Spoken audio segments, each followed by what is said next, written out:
whole time you were writing and not just have a romantic feeling about it. Oh, I felt almost holy about it. It was deadly serious. You could do it if you could fight it out. All you had to do was write one true sentence. Write the truest sentence that you know. But I was learning from Cézanne that just writing simple, true sentences was far from enough to get the stories to have the dimension that I was trying to put in them. I went nearly every day to the Luxembourg Museum for the Cézannes. I learned to understand Cézanne much better when I was hungry. Oh, you got very hungry in Paris when you didn't get enough to eat, because the bakery shops had such good things to eat in the windows, and the people ate outside at tables on the sidewalk so that you could see and smell the food. But then you could go into the Luxembourg Museum, and the paintings would be heightened and clearer and more beautiful when you were belly empty, hollow hungry. And afterwards, I would walk through the Luxembourg Gardens to the big studio apartment where Gertrude Stein lived with Alice B. Toklas. Gertrude Stein and I were like brothers. I loved that big studio with the great paintings. It was like the best room in the finest museum, except that it had a big fireplace and was warm and comfortable, and they gave you good things to eat and tea and liqueur. The paintings were wonderful. And Gertrude Stein's talk was good. She did all the talking. But she told me about modern pictures and about the painters. Well, more about them as people than as painters. And she talked about her own work, too. She was discovering new things about rhythms and the use of words and repetition that were valid and valuable, and she talked well about them. And she could always tell you what was wrong with your work. And you didn't know, but just that it wasn't quite right. She was trying to get at the mechanics of language. She was trying to take it apart and see what made it go.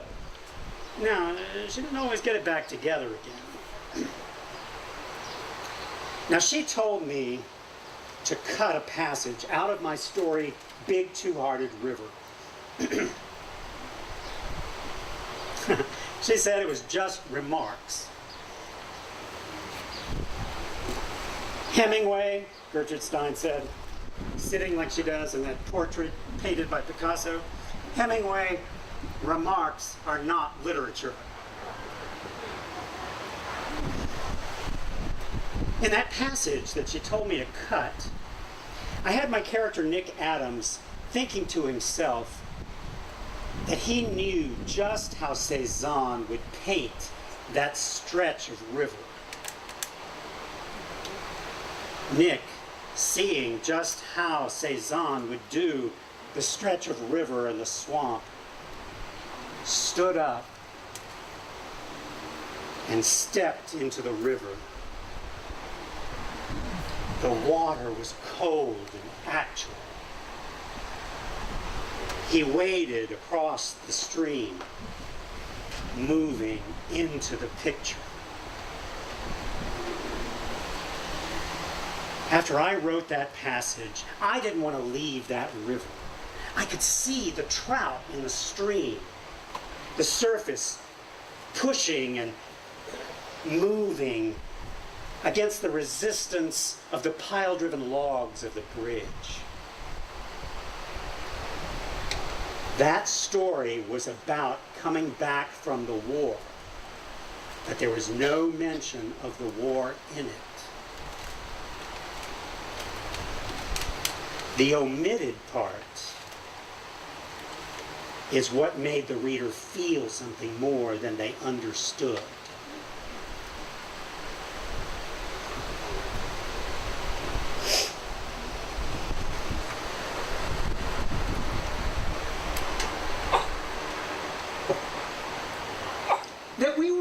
lost generation when we came back from the war was Gertrude Stein's pronouncement, not mine.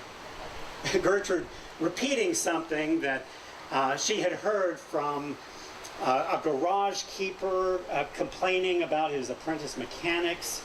They are all a génération perdue. That's what you are. That's what you all are, Gertrude Stein said. All you young people who came back from the war, you're a lost generation. You are. You have no respect for anything, and you drink yourselves to death. Was the mechanic drunk? I asked. Of course not. Have you ever seen me drunk? No, but your friends are drunk. Look at Scott and Zelda Fitzgerald. I have been drunk, but I don't come here drunk. I didn't say that. Don't be ridiculous, Hemingway. Don't argue with me. I'm right about this. You're all a lost generation, just like the mechanic said. Who is calling who a lost generation? The hell with her lost generation talk and all the dirty, easy labels. Gertrude Stein talked a lot of rot sometimes. Like a rose is a rose is a rose. Well, a pronouncement is a pronouncement is a pronouncement. I only put that line about the lost generation in the front of The Sun Also Rises so that I could counter it with what I thought. That following passage from Ecclesiastes, that sound lost? One generation passeth away, and another generation cometh, and the earth abideth forever. Solid endorsement from Mother Earth, right? The sun also ariseth, and the sun goeth down, and hasteth to the place where he arose. Solid endorsement for sun. Look, Gertrude Stein was a complainer, so she labeled that generation with her complaint. But it was a lot of BS. There was no movement.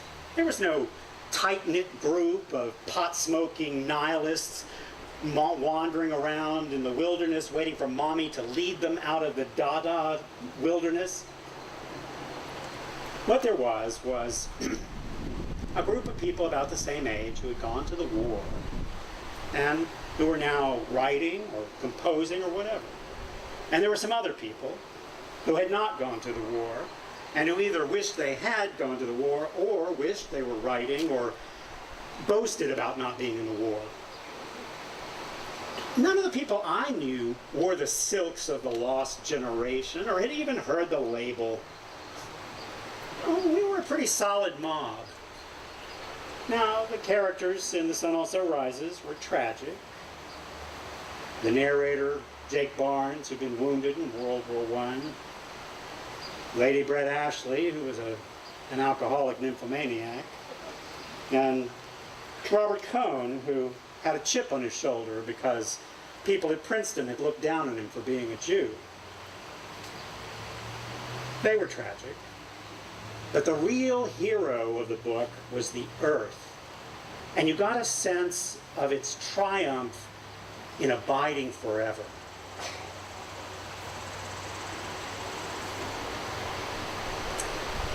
Much of The Sun Also Rises came out of what happened in the summer of 1925 at the Fiesta of San Fermin in Pamplona, Spain.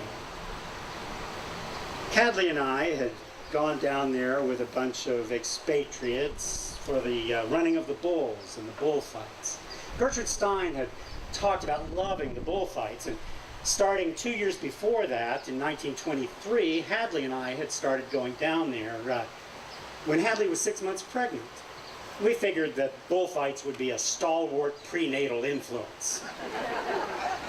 She sat there in the arena watching the bullfights, knitting baby clothes. We named our son John Hadley Nicanor Hemingway. Nicanor for the splendid bullfighter Nicanor Vialta. The only place where you could see life and death that his violent death, now that the war was over, was in the bull ring. And I wanted to go there so that I could study it.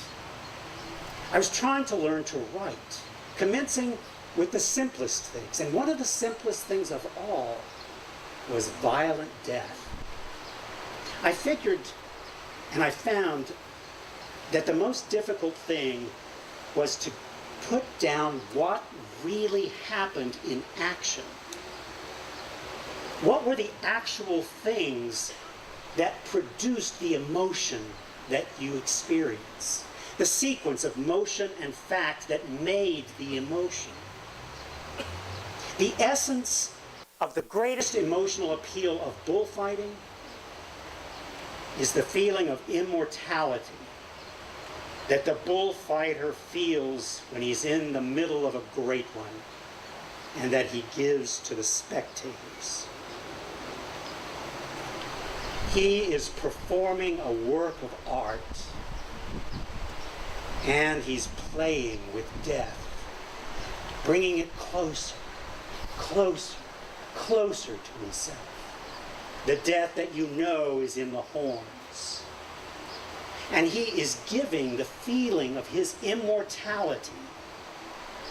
And as you watch, it becomes yours. And when it belongs to both of you, he proves it with the sword.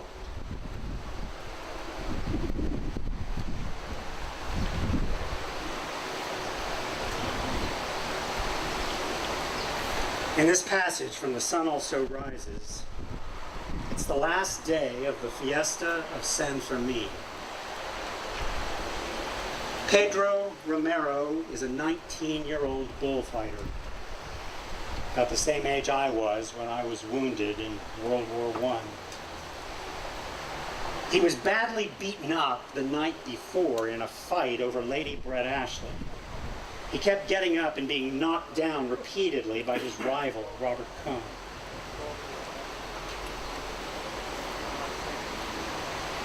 Pedro Romero loved bullfighting. And I think he loved the bulls.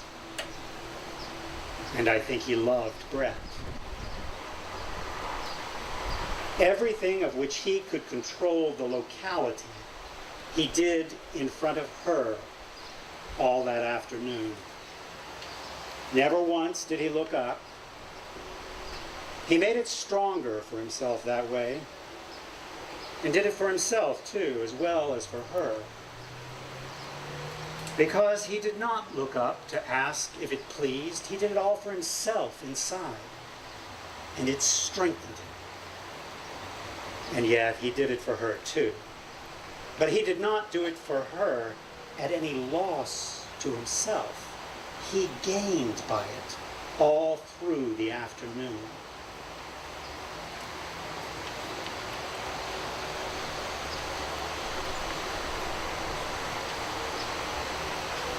Directly below us, Romero stopped, and standing squarely in front of the bull, offered him the cape.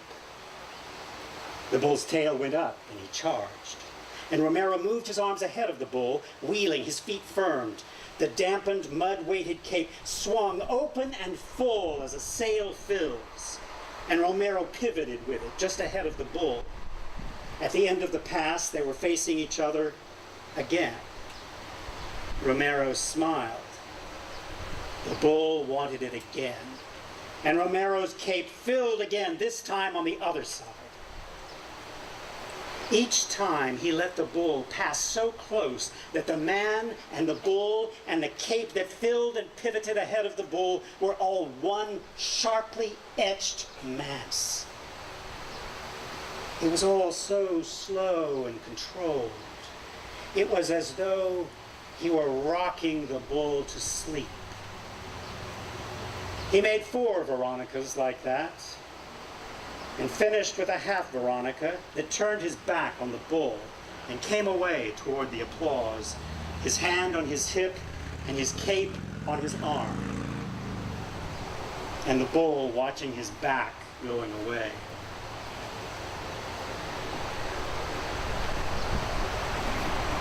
During this, Romero's hurt face was very noticeable. Everything he did showed it. The fight with Cohn had not touched his spirit, but his face had been smashed and his body hurt. He was wiping all that out now. Each thing that he did with this bull wiped it out a little more. He was a good bull, a big bull, and with horns.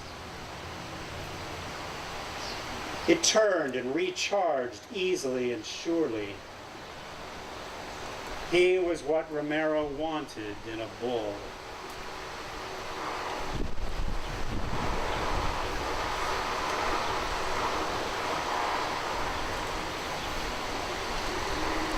When he was ready to kill, the crowd made him go on. They didn't want the bull killed yet. They didn't want it to be over. Romero went on. It was like a course in bullfighting. All the passes he linked up, all completed, all slow, templed, and smooth. There were no tricks and no mystifications. There was no brusqueness. And each pass, as it reached the summit, gave you a sudden ache inside. The crowd did not ever want it to be finished. The bull was squared on all 4 feet to be killed, and Romero killed directly in front of us. He killed as he wanted to. He profiled directly in front of the bull, drew the sword out of the folds of the muleta, and sighted along the blade. The bull watched him. Romero spoke to the bull and tapped one of his feet. The bull charged, and Romero waited for the charge. The muleta held low, sighting along the blade, his feet firm, and then, without taking a step forward, he became one with the bull. The sword was in high between the shoulders. The bull had followed the low-swung flannel that disappeared as Romero lurched clear to the left. And it was over. The bull tried to go